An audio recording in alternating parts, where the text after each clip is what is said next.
inmate at Northwest State Correctional Facility in Swanton has tested positive. This after 3 staffers got sick. The inmate, we're told, began showing symptoms on Monday. Local 22's Brittany Weir has more on the effort to keep prisoners safe.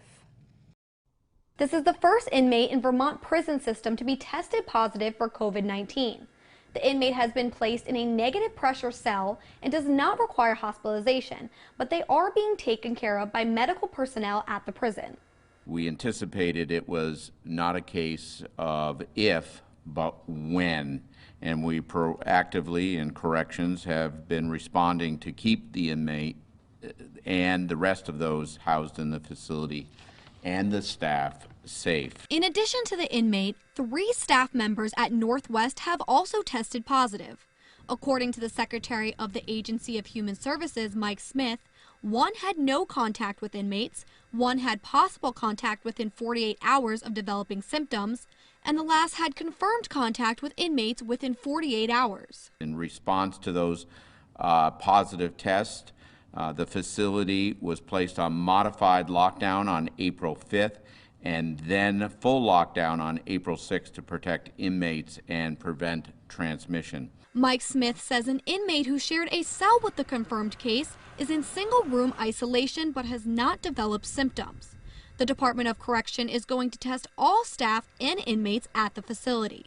We have no other inmates at this point who have tested positive, who are suspected of COVID-19 positive at this time.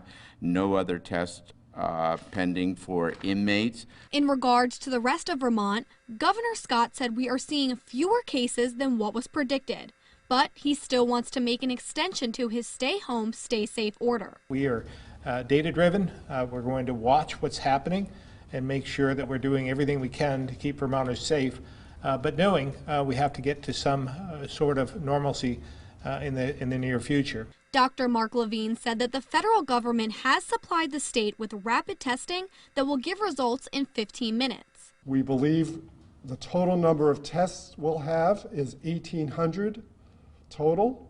So the challenge will be making sure we have a supply pathway to obtain more testing materials. Dr. Mark Levine also said that with the exception of a few outbreaks, in Vermont, we're in what he calls the plateau stage.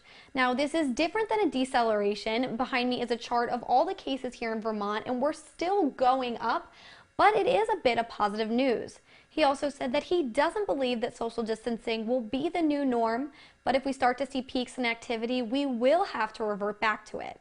Brittany Weir, Local 22 News.